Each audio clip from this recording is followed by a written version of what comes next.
Muy buenas tardes, muchísimas gracias a todos por venir una tarde tan intempestiva como la de hoy, después de ese verano que nos regalaron los dioses. A mí me dejáis en un rincón y yo enseguida os monto una instalación, ya sabéis que estas paredes tan vacías no me gustan.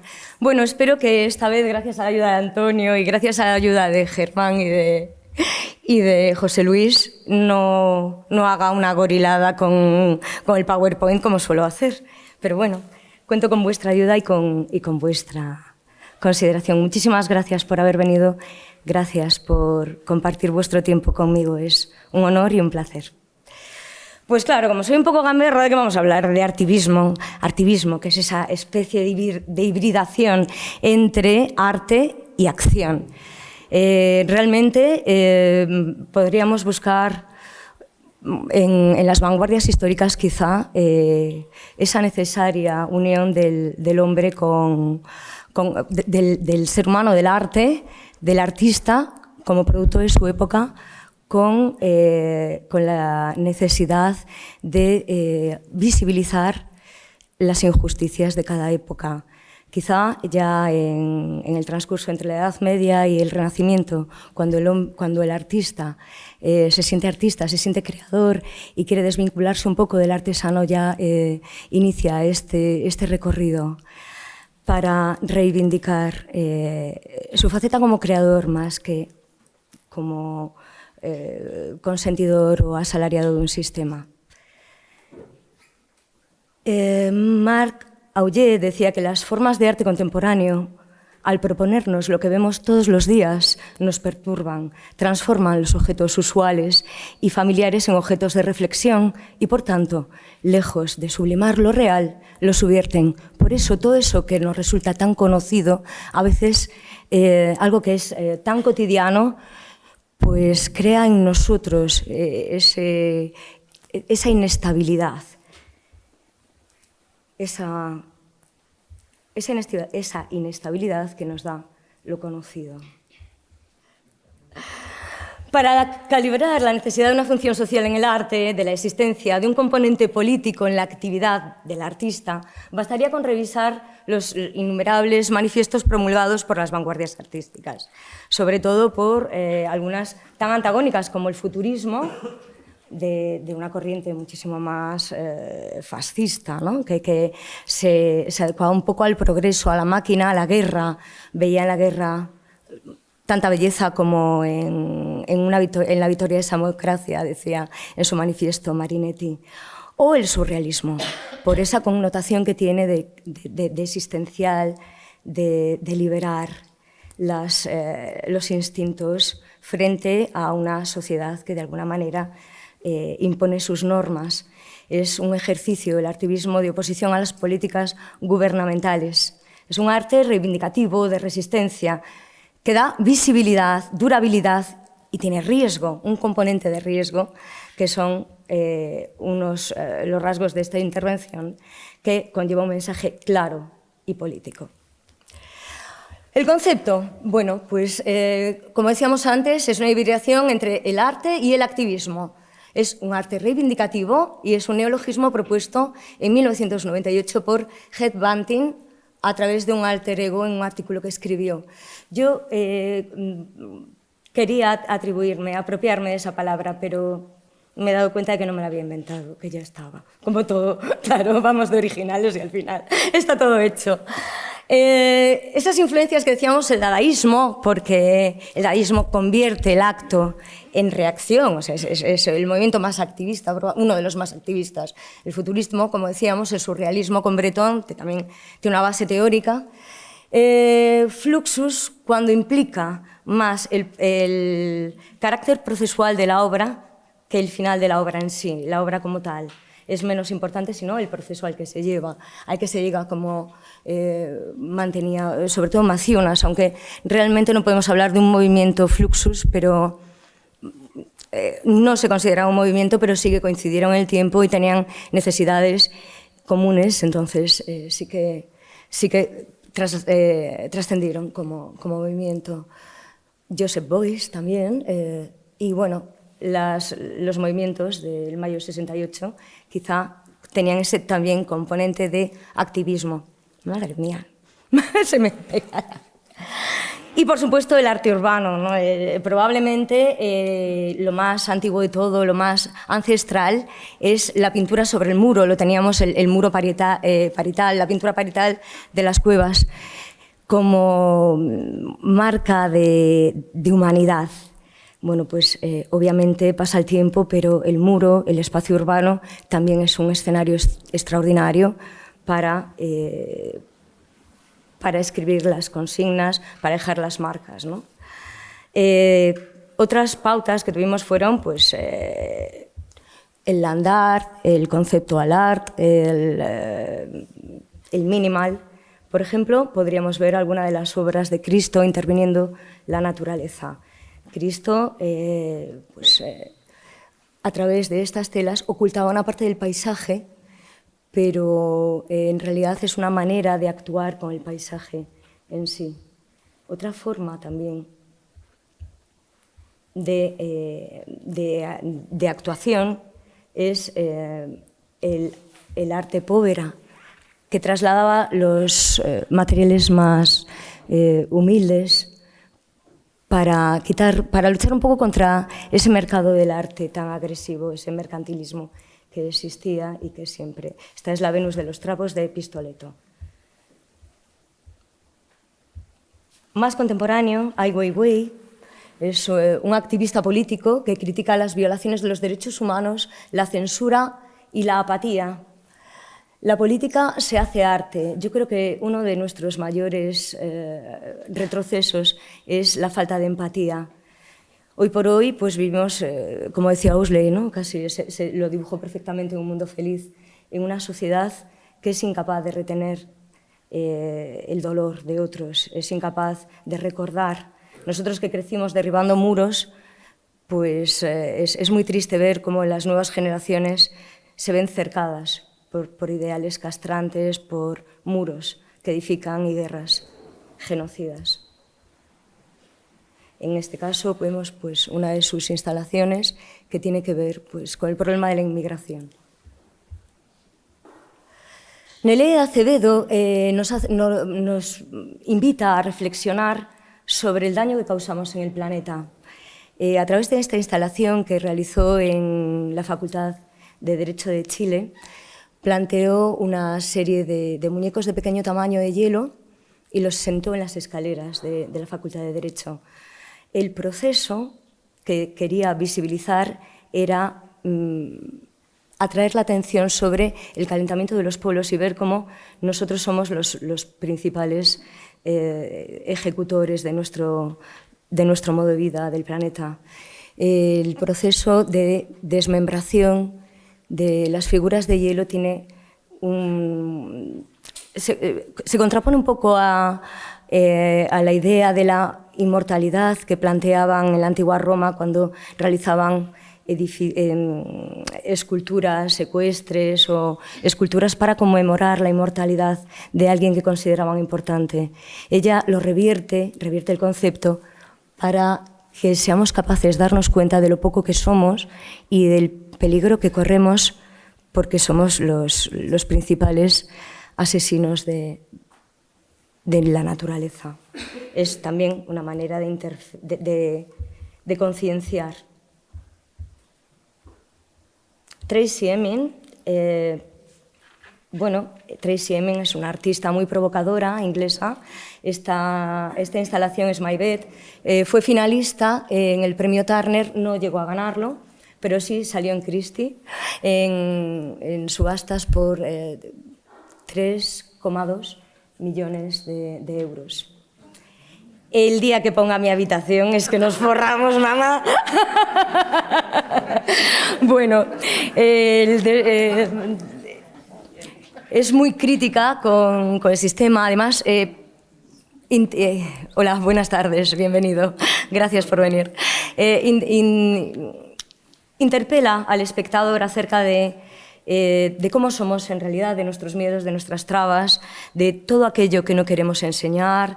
Es muy provocativa y muy valiente a la hora de tratar temas como el sexo, el alcoholismo, la violación, temas absolutamente feministas que bueno, de alguna manera se habían apartado del mundo del arte o se habían ocultado o no se les había dado la representación que debería, porque, como sabemos, el mundo del arte, como otros mundos, es absolutamente androcéntrico. De esa manera, las mujeres siempre nos hemos visto poco representadas, además de silenciadas. Desgraciadamente continúa. Vamos avanzando, pero poco.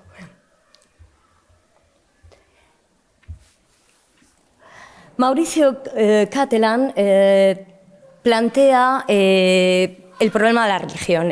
A través de esta escultura hiperrealista está el Papa Juan Pablo II, lo titula la nona hora, la hora 9, ¿no? Se refiere a las 3 de la tarde cuando Cristo en la cruz dice Padre, ¿por qué me has abandonado? Y se refiere un poco a jugar un poco con la inefabilidad del Papa, con todo aquello que no podemos controlar, porque realmente un meteorito acaba de acabar con el Papa, con este rumor de cristales rotos, ¿no?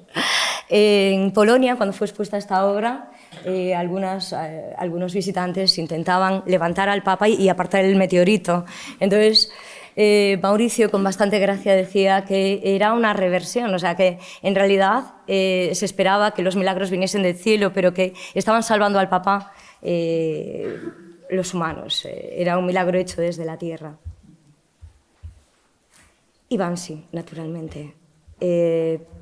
Banksy es uno de los artistas callejeros que más me interesan porque siempre tiene un componente social, antiglobalización, que permite que abramos los ojos a la barbarie que nos acompaña. Gracias por venir, qué lujo, cuánto artista. Gracias, compañeros. Bueno, si me permitís, os voy a poner un pequeño vídeo, si soy capaz de conectarlo, que es una especie de... como si fuera un eslogan publicitario, y tiene que ver muchísimo con el momento que estamos permitiendo que ocurra, con el genocidio de Gaza. Este vídeo está hecho mucho antes y Banksy lo que hace es hacernos llegar cómo es el día a día allí, antes de la guerra.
كويس جدا كويس بتوحي للعالم كله انه طلع كيف لسه هذه كيف الولاد صغار عندنا الاطفال اذا بيحكي لها قبه تلعب فيها اذا لسه لقيت لها لعب تلعب فيها.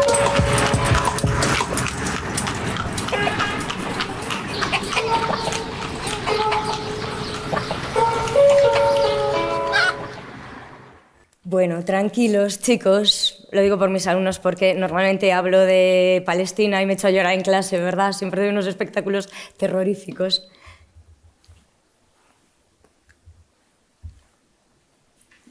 Bueno, el porqué del muro del gatito, Banksy siempre utiliza la ironía, porque dice que la gente en Internet busca gatitos.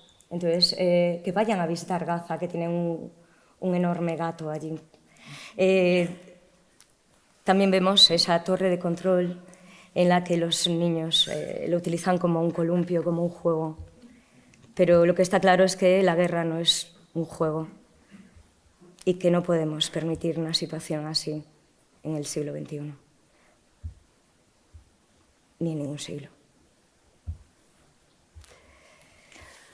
Bueno, características del artivismo. Bueno, pues que normalmente tiene un impacto visual claro, porque lo que queremos es provocar una acción, queremos provocar una reacción en la gente. Son acciones lúdicas, porque realmente, bueno, lo veremos después con las guerrillas, el feminismo siempre fue como, casi no se podía hablar de feminismo porque era como muy encorsetado, recordaba un poco a las sufragistas, ¿no? Con ese rollo de luchar por los derechos, pero que solo son de las mujeres en absoluto. Feminismo es, ser feminista hoy por hoy es que es, como no ser feminista es como ser racista, o sea, es algo que no tiene ningún sentido. El feminismo es un derecho humano absolutamente necesario y debería estar ya en nuestro ADN. Bueno, pues quizá precisamente por el humor lo cambia todo. El humor convierte una tragedia en algo que llega a más gente, porque normalmente a veces estamos tan insensibilizados con el horror, tan acostumbrados al horror, que preferimos no verlo y pensar que no existe. Pero si de alguna manera conecta con nosotros a través del humor, nos damos cuenta a través de esa ironía del problema y podemos actuar, claro.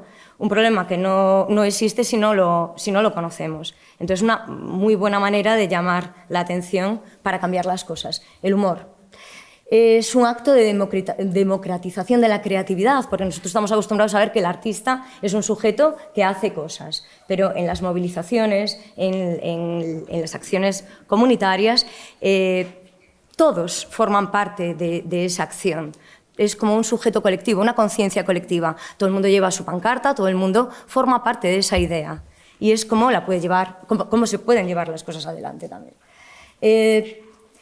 Desata emociones, desata ternura, desata alegría, desata malestar también, porque también en la provocación también radica incomodar a alguien, si no, no tiene mucho sentido. Pero hay muchas maneras de provocar. Y desde el humor es una muy buena manera, muy inteligente. Al despertar una emoción, despertamos la conciencia también. Supone siempre un reto al poder, que a veces está perseguido, porque antes la gente era más valiente a la hora de expresar sus ideas. Hoy por hoy estamos como muy aborregados, como muy domesticados. Todo es políticamente incorrecto, todo, no se puede decir nada, todo está permitido, pero todo está mal visto. Está mal visto luchar por los derechos humanos, está mal visto repetir una y otra vez que nos estamos cargando el planeta, que tenemos que cambiar de vida. Está mal visto que vivimos en el pozo de un consumismo atroz que nos está devorando como un Saturno y que, sin embargo, no dejamos de caer en él, independientemente de nuestro poder adquisitivo. Siempre estamos cayendo en la misma trampa. Y otra de las características del artivismo es que, independientemente de que el arte toma los espacios comunes, los no lugares, que decía también Oye, es una acción que tiene una trascendencia porque se vive en el momento y luego se graba, puede ser simplemente en una plataforma digital, que eso va a llegar a muchísima gente. O sea que es una acción tan online como offline. Bueno, quería hablar de de una de las artistas más importantes del siglo XX. Una mujer que el MoMA le hizo una retrospectiva a sus 71 años, o sea que tenemos que seguir peleando por la igualdad de oportunidades entre hombres y mujeres, de hombres y mujeres artistas, que tienen muchísima menos representación. Bueno, aquí tenemos la suerte de tener una directora del museo, Eva Torres, una gestora de espacios expositivos que además lo hace muy bien, pero no es lo habitual. Normalmente los puestos de poder, independientemente de que el 70% de las mujeres, de las estudiantes de Historia del Arte y de Bellas Artes sean mujeres, no todas, o sea, casi todas, no tienen casi ninguna una representación de poder, a no ser que sean pues, galeristas muy importantes, muy comprometidas, como tú, por ejemplo, Marisa, gracias, o Mari Carmen o Marita Carmona, que además de artista también es una gran galerista, una gran empresa, una gran emprendedora, una valiente, ¿no? Que hoy por hoy arriesgar por arte es ser muy, muy valiente. Bueno, Louise Bourgeois es la constancia del recuerdo. Sus temas, pues la memoria, el sexo, la inseguridad y el cuerpo femenino son pues, son temas sobre los que siempre reflexiona. Louise Bourgeois es una artista francesa nacionalizada en Estados Unidos y todos la conocemos por sus enormes arañas. De hecho, se le conoce como Spider-Woman, se ha ganado ese apelativo. Pero, sin embargo, lo que no sabemos, sí sabemos, porque a través de su obra vemos muchísimas cosas, es que es una de las mujeres más emblemáticas y más transgresoras en la escultura contemporánea.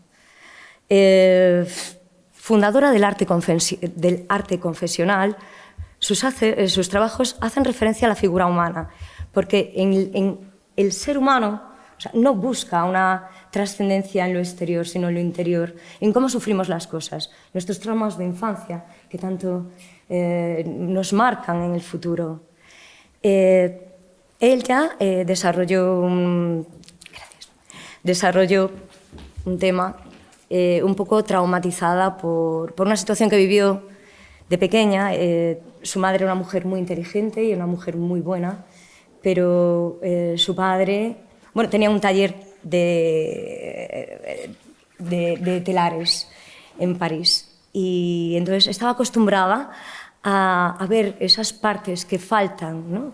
Esas partes que faltan que a veces los artistas queremos expresar como ausencia, como pérdida.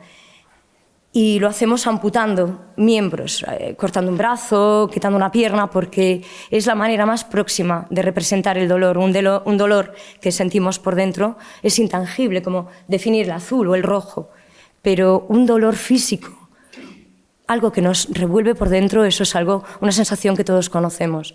Y bueno, para ella fue muy traumático descubrir una infidelidad que se prolongó en el tiempo de su padre con su institutriz Sadie y que duró más de 10 años.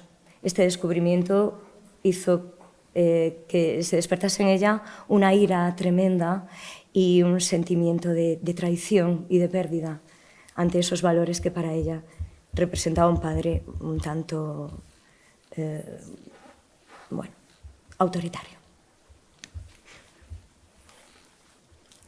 Influencias de Louise Bourgeois. Bueno, quise señalar esta frase porque me parece que es algo muy interesante. Siempre he sentido una enorme fascinación por la aguja, por el poder mágico de la aguja.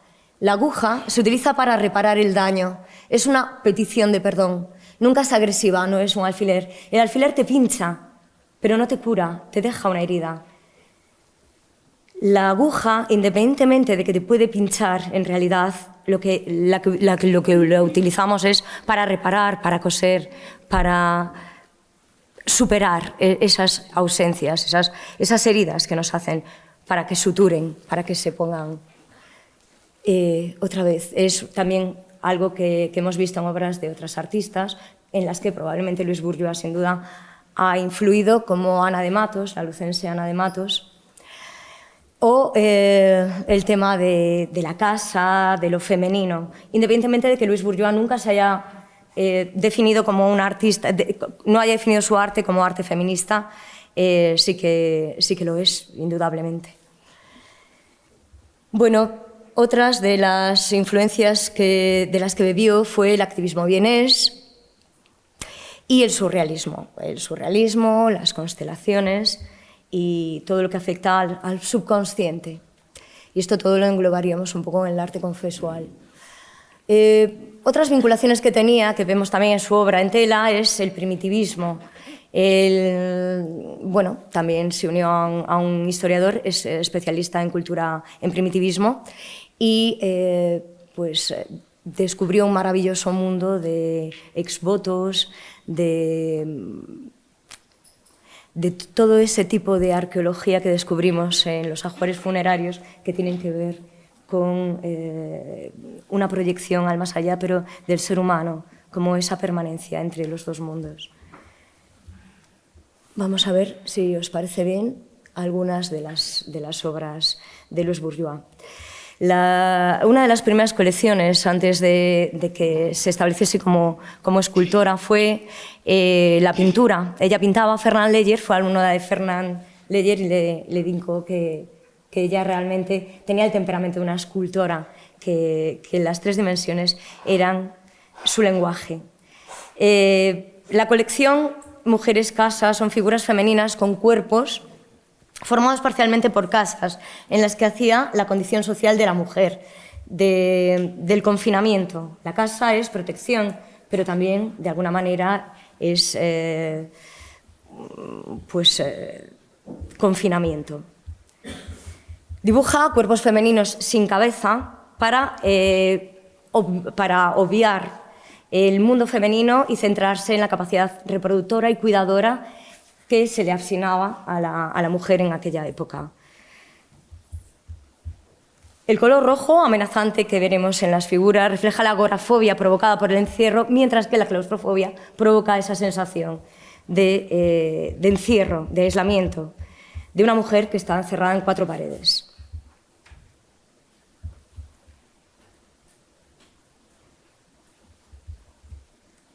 Pareja. Esta recuerda un poco al minimalismo.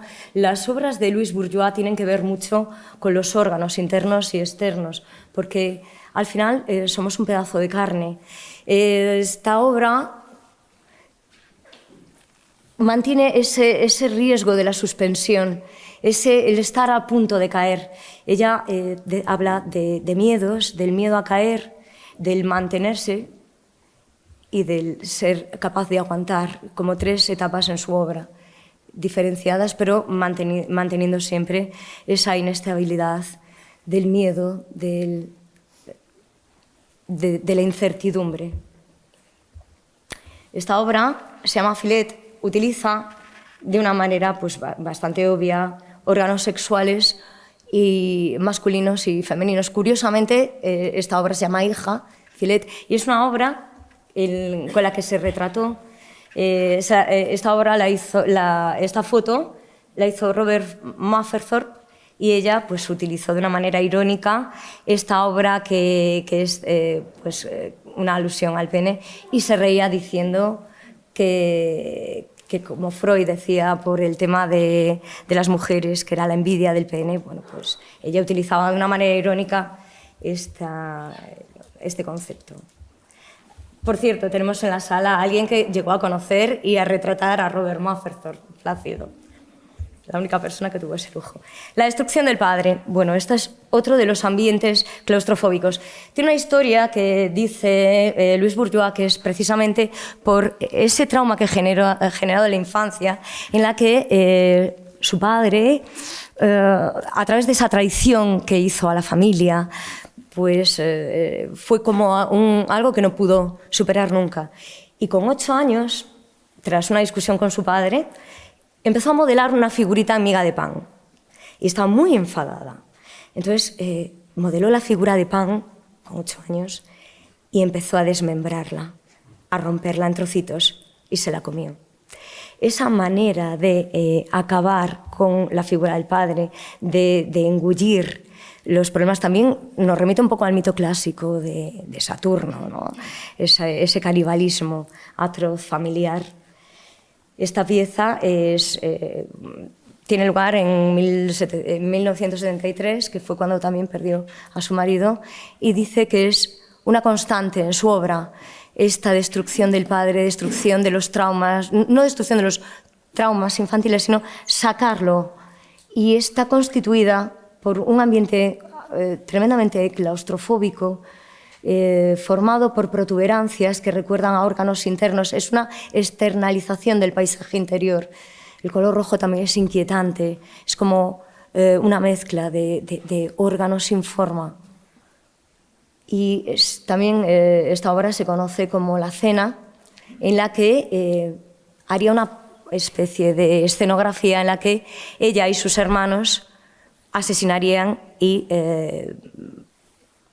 comerían a su padre para superar ese trauma tan arraigado. También esto tiene que ver mucho también con las formas envolventes de arte minimal, pero sobre todo esa especie de forma que llega a la abstracción, pero que no deja de ser un escondite. Es una manera de ocultarnos, pero sin embargo es completamente abierto. Es una conexión entre el espacio y la forma en sí. Pero es una pieza cerrada, al fin y al cabo, y transmite una angustia en la que no necesita ser figurativa para enseñarnos ese nudo, que tiene que tener también que ver un poco con la obra de Carla André y de los minimalistas. Estas cabezas remiten también al arte primitivo, al ex voto. La cabeza como símbolo de lo que cortaba en las mujeres casa. La representación del ser como ser pensante con su fisicidad y también con elementos del arte povera. Utiliza todo tipo de materiales, es una innovadora maravillosa, porque vemos que puede trabajar todo tipo de lenguajes. Es una mujer con una creatividad maravillosa y que sabía expresar todo ese nudo de ovillo que nos forma ese engranaje tan perfecto que es el cerebro y a la vez esos miedos que siempre nos atenazan y nos causan barreras. Y, bueno, esta obra también es Cúmul. Está pensada para ver desde arriba, está pensada para ver en el suelo. El material es bronce, esa limpieza del bronce, pues entronca un poco también con la destrucción del padre en esas formas un tanto abstractas. Pero, habla en alto, por favor, que a mí me encanta que participemos todos. Así sería maravilloso que todos pudiésemos generar un diálogo. ¿Qué nos parece que es mármol? Mármol, sí, ¿qué dije? Que dijiste bronce. Dijiste bronce. Ah, bueno, pues no me dais ni caso. Mármol, sí. Es mármol, sí. Decía que, bueno, su posición era el suelo, además aquí hay mucho también. Digo que sí que es una experta en dialogar con distintos lenguajes, distintas técnicas, como el bronce, que veremos después en esos grandes arácnidos, pero que también trabaja el mármol, iba a decir bronce otra vez, el mármol, los tejidos y el látex, creando unas escenografías un tanto claustrofóbicas, la tela metálica y toda una serie de objetos encontrados. Ah, perdón. Gracias. Muchas gracias. Vemos una serie de protuberancias que nos remiten también a la destrucción del padre. Podríamos encontrar una similitud con órganos sexuales tanto fálicos como senos que están como semienvueltos por una sábana o por una tela que provoca esa ocultación, ese miedo al sexo también al final. Esa serie de traumas y de miedos que atenazan y que en su caso adquieren la fuerza de una fisicidad increíble. El arco de la histeria. Seguimos con ese posicionamiento tan masculino de que las mujeres somos histéricas, ¿no? Entonces, lo ha titulado El arco de la histeria. En este momento, pues, vemos que ha prescindido la cabeza.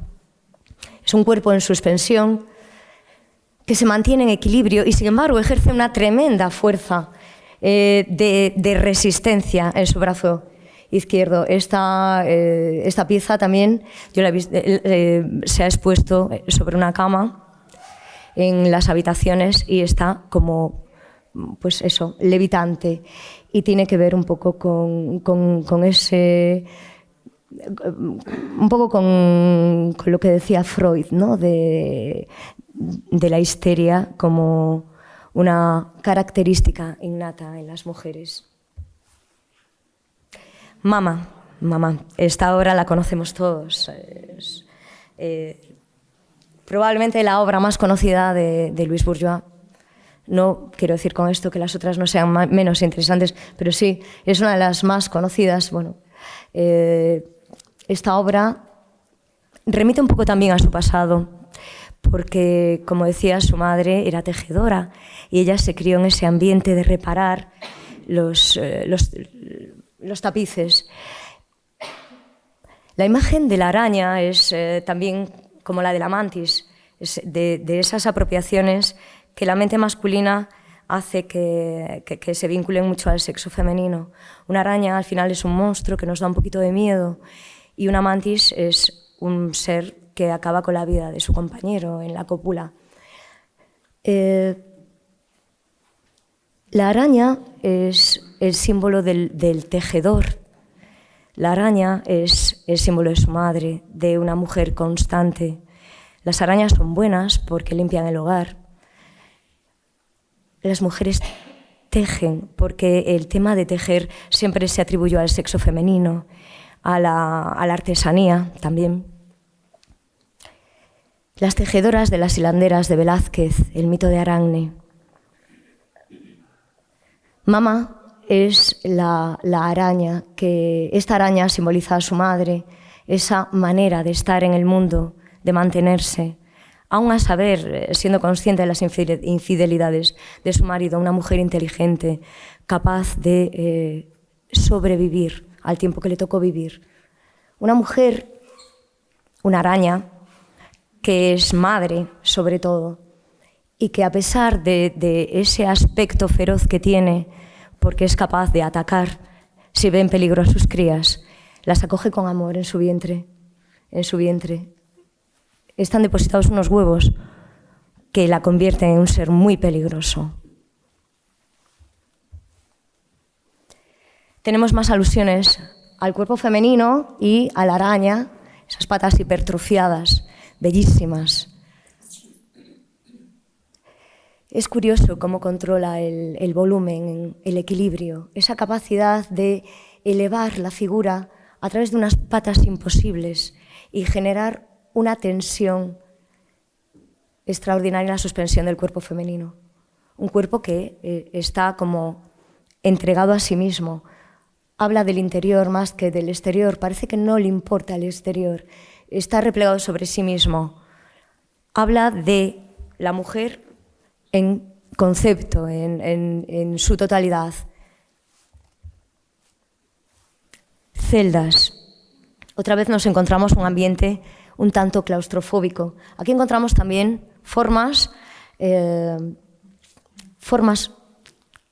suspendidas en el aire, con esa inestabilidad, con esa atrofia, con esa hipertrofia también, en la que nos cuesta diferenciar si es un hombre o una mujer, porque aunque los sexos están explícitos, pues podría ser un ser que pende de un espacio completamente cercado, un espacio de confinamiento, un espacio en el que sitúa también espejos y que, independientemente de que la tela de araña nos dé esa sensación de libertad, al final no es más que una reja, y remite también a esas enormes vallas que ponen en los países para que la gente no los pueda atravesar. Remiten al confinamiento, al dolor, al miedo, a la oscuridad, a la soledad, al ser humano solo. Y el reflejo del espejo que de alguna manera introduce al espectador en la obra, hace que nos veamos reflejados, que nos veamos dentro de esa cárcel que tantas veces edificamos. Otra de las cabezas, esta es textil, es maravillosa la composición, la capacidad de generar volúmenes, de contarnos cosas.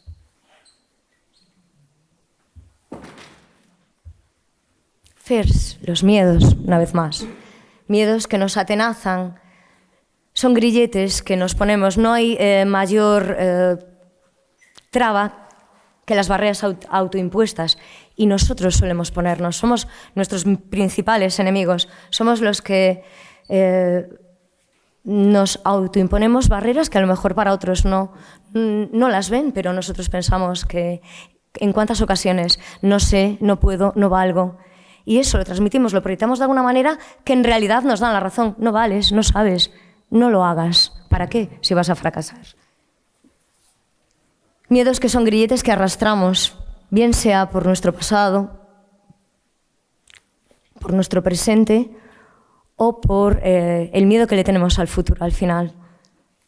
La incapacidad que nos llena de trabas, de miedos. Mamá. Y estas son algunas de las obras plásticas de las que hablamos antes. Mujer, de la serie Mujer Escasa.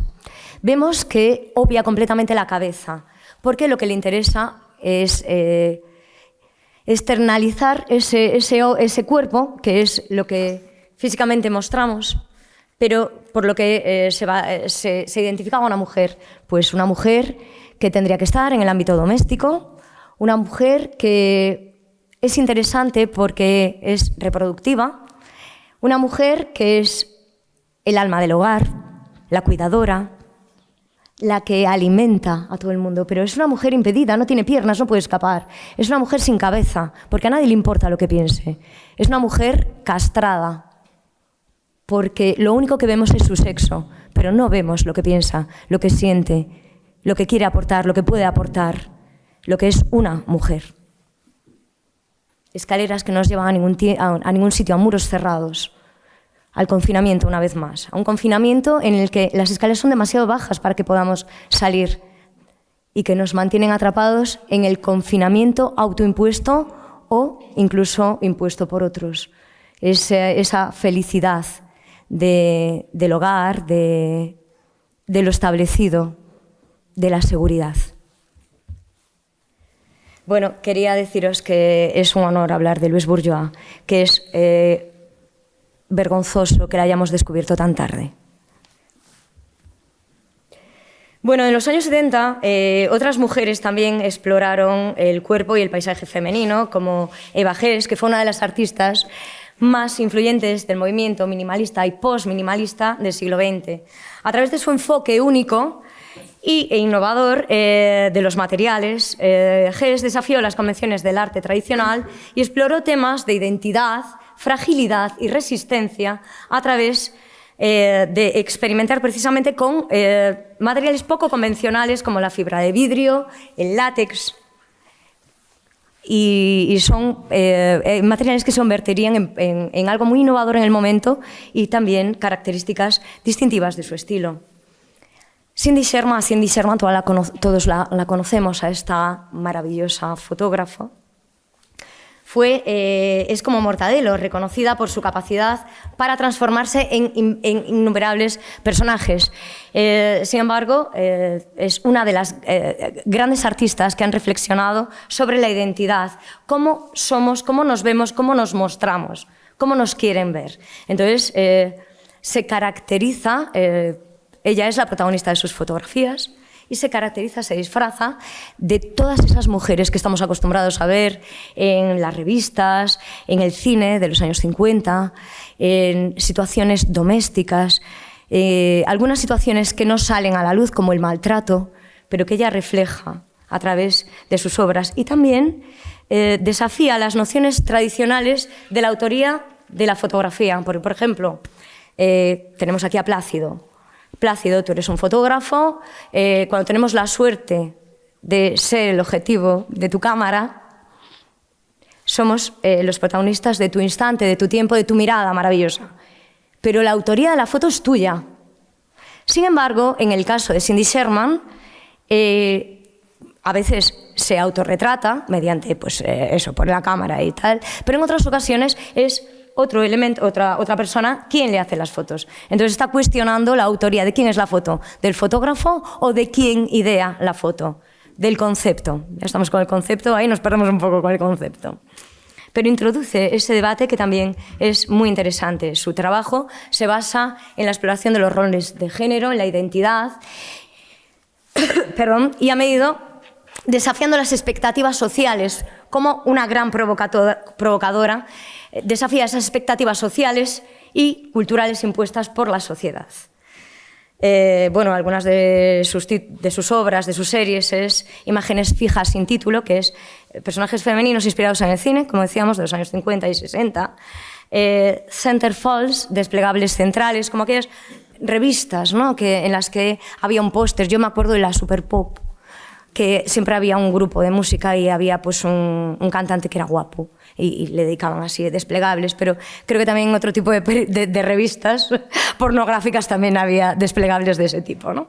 Bueno, pues hace un poco un guiño a esas revistas de moda, a las pin-ups, y cuestiona esa relación de las imágenes de género con la comunicación y la publicidad. Cómo la publicidad ha utilizado la imagen femenina, cómo... Bueno, también hay, si me permitís, un documental maravilloso de Isabel Coixet que analiza este tema, ¿no?, a través de la publicidad de los años 50, 60, y va enlazando las imágenes de la publicidad con la violencia de género, ¿no?, pues, con los anuncios de violencia de género por el que, pues, morían, ¿no?, y cómo también fue cambiando el lenguaje a la hora de trasladar esas noticias. Primero, pues, era un accidente, después parecía que había sufrido, pues, posiblemente a manos de su pareja, y ahora ya hablan de violencia de género, de asesinatos, ¿no?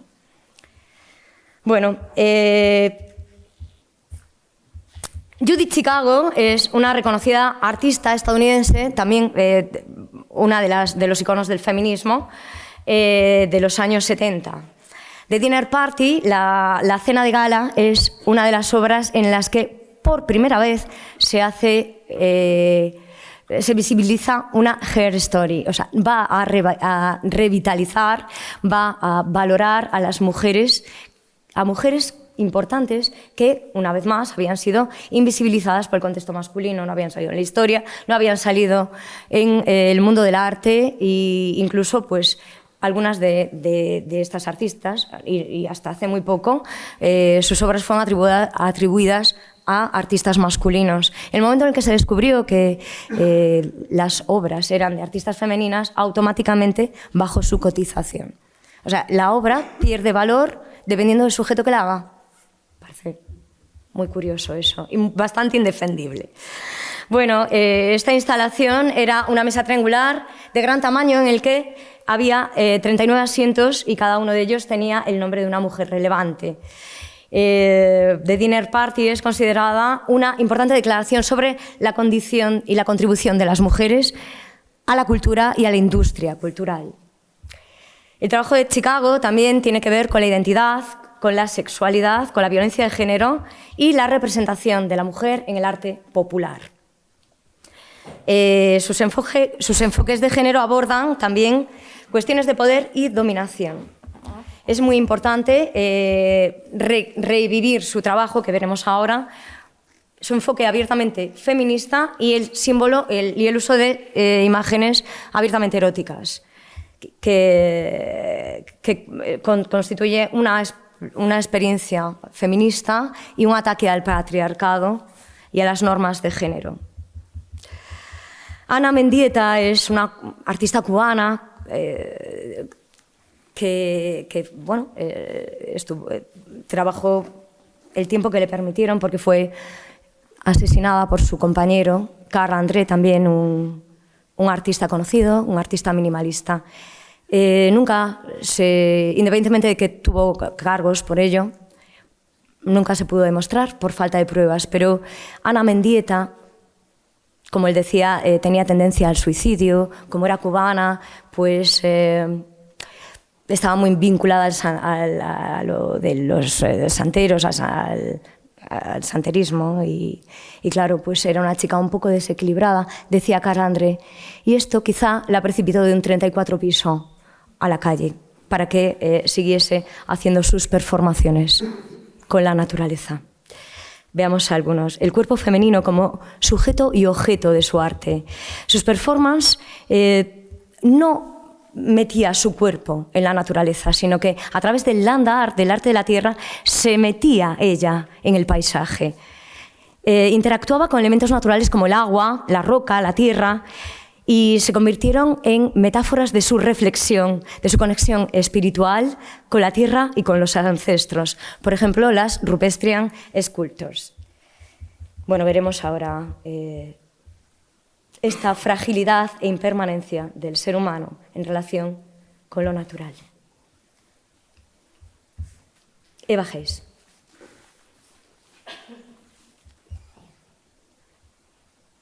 Tened en cuenta que esto es muy, muy moderno, estamos hablando de los años 70.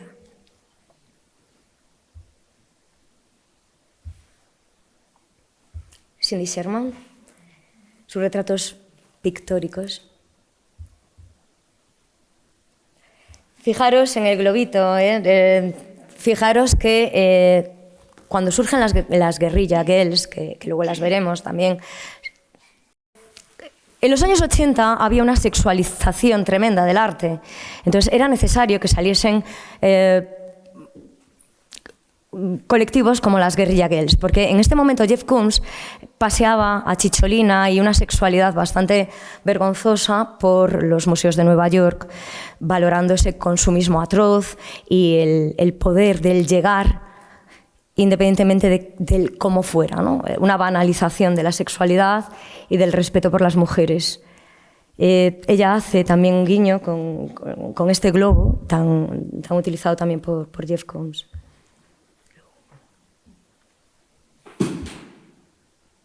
Fijaros qué capacidad camaleónica para hacer también un guiño a la historia del arte.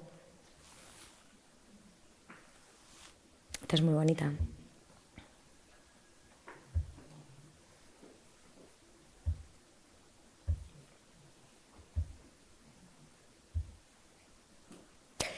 Distintos tamaños, distintas apreciaciones, distintos materiales.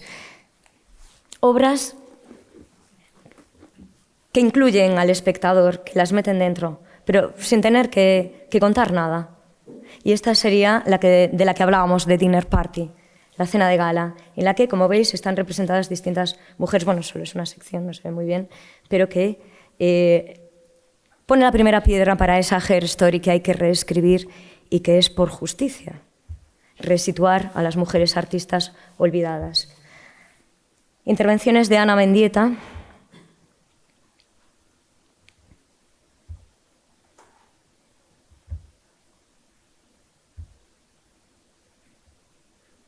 Parece Conchita Bars. La sangre.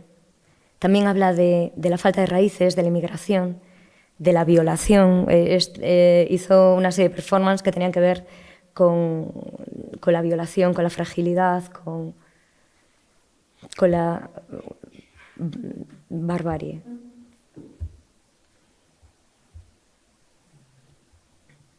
Bueno. Las Guerrilla Girls son, las conocéis todos, ¿no? Un colectivo de artistas feministas que utilizan el arte y la sátira para anunciar la discriminación y falta de representación de las mujeres y personas de color en el mundo del arte. Intentan,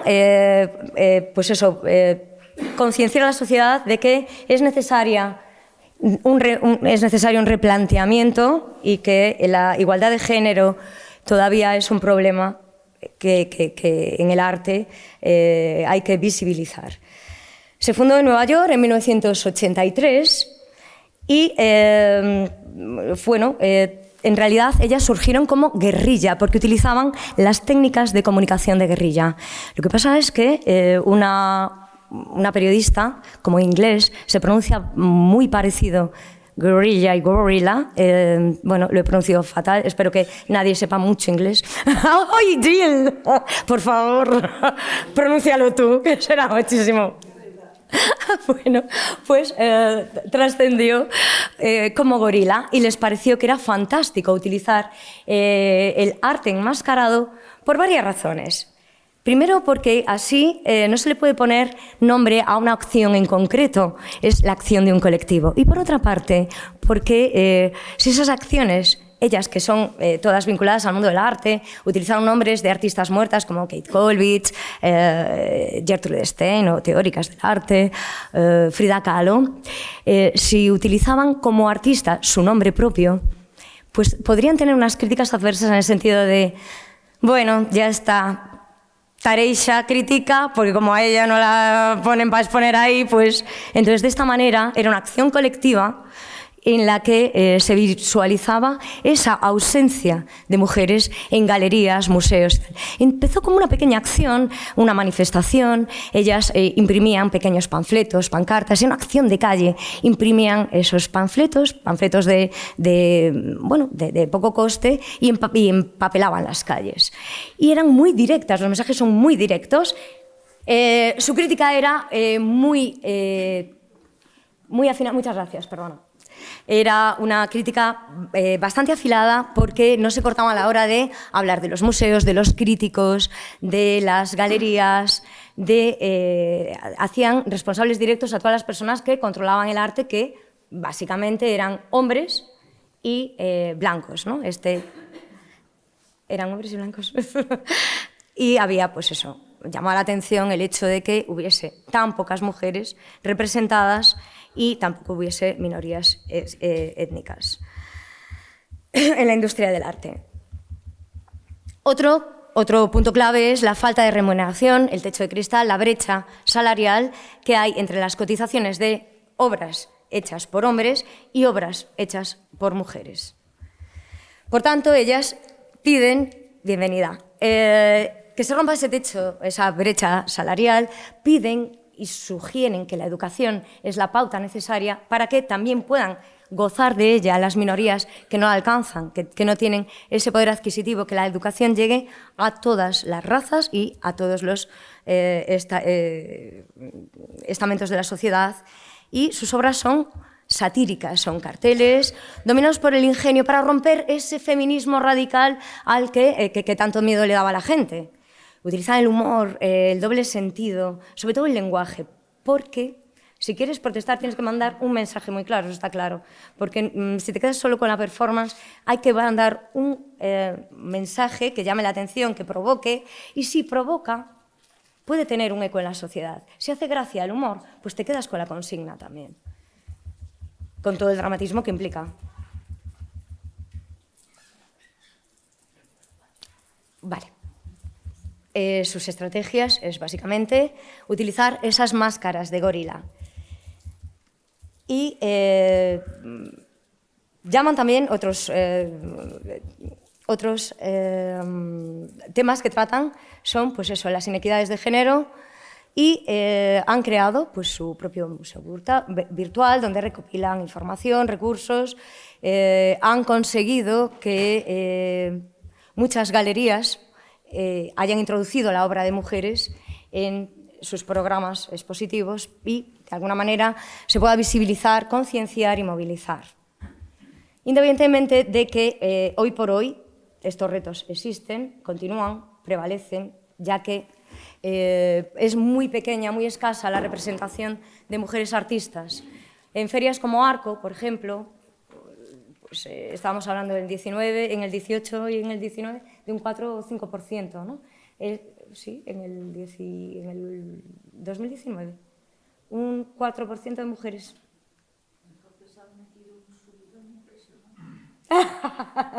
¿Sí? O sea que había todavía menos participación, menos representación. Ahora. Pues en Arco, creo que, no sé si es de este año, hicieron una movilización en la que llevaba una diadema con un geolocalizador para decir, somos mujeres y estamos aquí también representadas.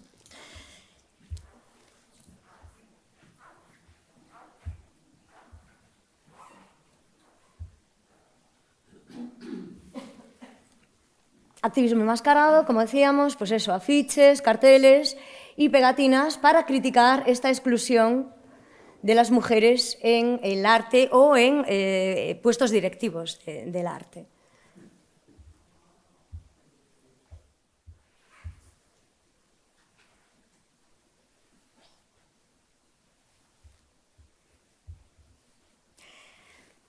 Las ventajas de ser mujer artista. Trabajar sin la presión del éxito. No tener que coincidir con hombres en las exposiciones. Poder desconectar del mundo artístico tras tus 4 trabajos como autónoma. Poder saber que tu carrera profesional puede repuntar cumplidos los 80 años. Luis Bourgeois. Tenía 70 y pico, ¿no? 80 y pico, cuando hicieron la primera. Gran retrospectiva. Saber que tu carrera profesional... Tener la garantía de que no importa el tipo de arte que hagas, se te quitará siempre como femenino. No verte atrapada en un puesto fijo en la enseñanza. ¿Cierto? No, ver tus ideas perpetuadas en las obras de los demás. Tener la oportunidad de elegir entre una carrera profesional y la maternidad. No tener que ahogarte con esos puros enormes ni pintar ataviada con trajes italianos. Tener más tiempo para trabajar cuando tu compañero o compañera te deje tirada por otra persona más joven. Que te incluyan en versiones revisadas de la historia del arte. No tener que pasar por el bochorno de que te llamen genio. Que tu imagen salga en las revistas de arte disfrazada de gorila.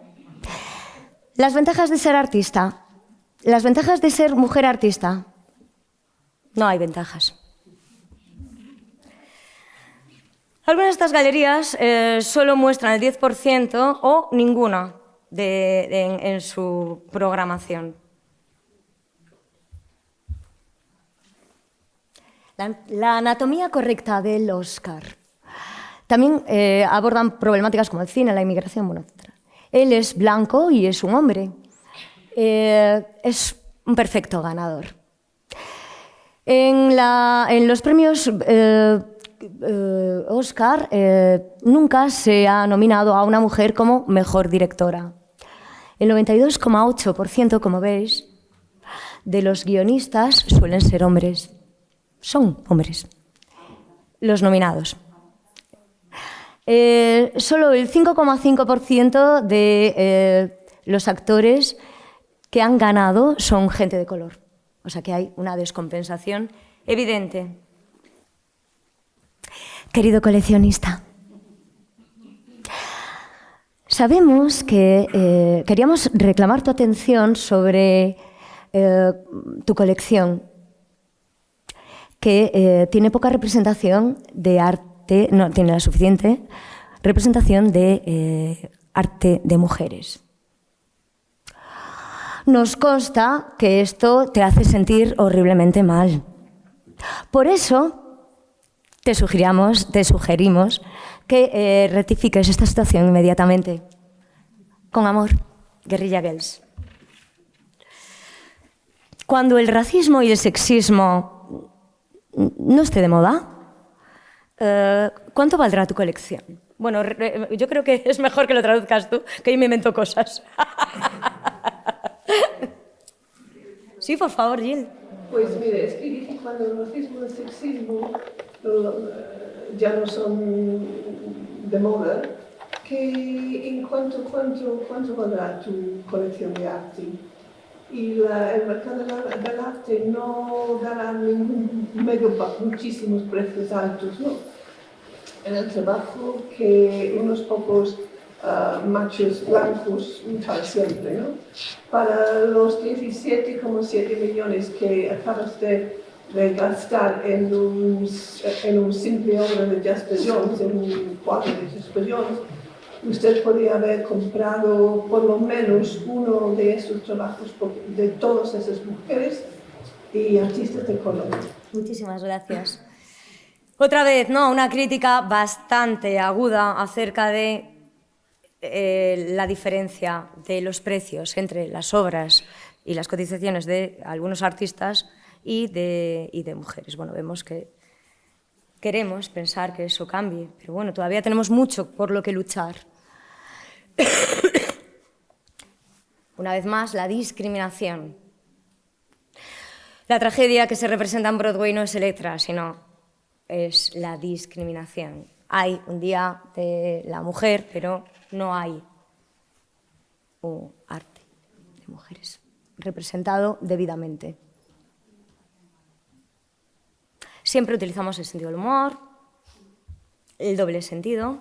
Bueno, ahí tenemos algunas de las representantes de este colectivo enseñando pues, el retrato de la artista a la que quieren homenajear con su nombre. Dice que los museos son muy injustos con los hombres, muy injustos con los hombres. Y los museos ya se han bajado los pantalones a los feministas radicales.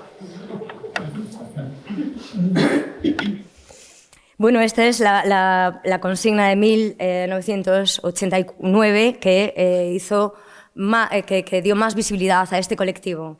Decía que si es necesario una mujer entre desnuda en el Metropolitan Museum, porque decía que había simplemente aquí pone un 4, bueno, he visto 4, 5, un 5% de representación, era una exposición que hacían de las mejores obras y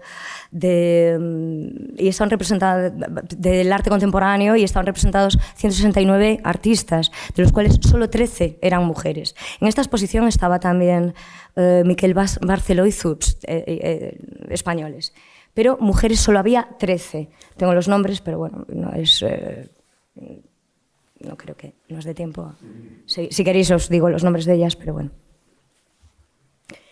Bueno, pues ellas recababan ellas hacían hincapié en por qué hay tan poca representación de sujetos artistas, de mujeres creadoras, y sin embargo casi todos los desnudos, el 85% de las obras en las que aparece un desnudo es una mujer.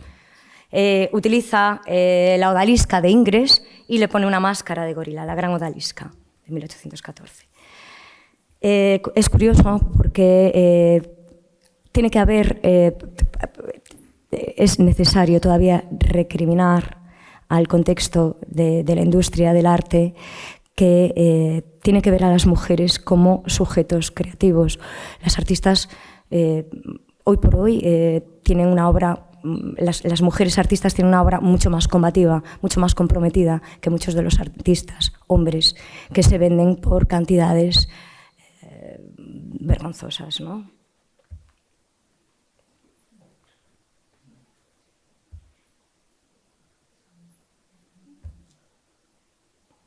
Esta era la pancarta. Utiliza también, a partir de los años 80, el plátano de Warhol y algunos de los iconos de la cultura pop, propios de la cultura pop, para eso, llamar la atención sobre la poca representación de los museos americanos, el Whitney, etc. Y bueno, yo creo que, aparte de agradeceros vuestra generosidad y vuestro cariño siempre, yo soy artista y quiero hacer mi homenaje a las Guerrilla Girls también. Y creo que como hay que solucionar tantas cosas en el arte, vamos a empezar.